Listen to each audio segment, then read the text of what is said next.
When my parents divorced, everyone chose sides. I didn't. I stayed in the middle, got blamed by both. Years later, they sat across from each other at my wedding.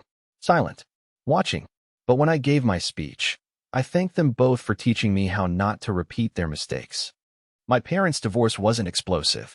It was slow, like watching two people drift apart in a boat and neither one bothering to paddle back. I was 14 when they finally told me, but the tension had already settled into every corner of the house. The way they avoided eye contact, the carefully timed comings and goings, the meals eaten in silence, it had been coming for a long time. Then came the pressure to pick sides. Everyone else in the family jumped to it like it was a sport. My mom's friends trashed my dad. My dad's brother made jabs at my mom. Suddenly, everyone was sure they knew who'd been more selfish, more distant, more wrong. But I didn't pick. I couldn't. I loved them both, and the idea of turning one into the villain made me feel sick. So I stayed neutral, which, ironically, made both of them mad. When I was with my dad, I got passive-aggressive comments about how I must be loving life over at mom's. With my mom, it was subtle guilt trips, the kind that made you feel like a traitor just for smiling. They each wanted me to validate their pain, to confirm the story they were telling themselves about the other person. But I couldn't do it.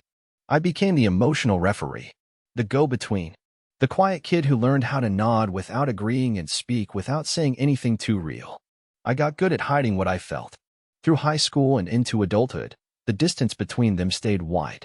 Graduations, holidays, every event was a logistical puzzle. They'd show up at opposite ends of the room, not speaking, pretending I was the only one they came for.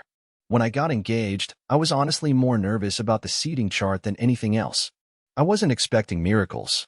I just didn't want drama. They both came. They didn't speak. Not to each other, not even a glance.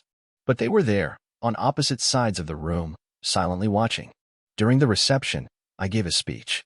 I hadn't written it down, just had an idea of what I wanted to say. I thanked my partner first. Then I looked at my parents and, for the first time in my life, thanked them too, not for setting an example of what love should look like, but for showing me what it shouldn't. For teaching me, unintentionally, how to communicate better. How not to let silence grow like mold. How to choose honesty, even when it's uncomfortable. I saw my mom blink away tears. My dad looked down at his hands. They didn't hug. They didn't reconcile. But they stayed. For me. And honestly, that was enough.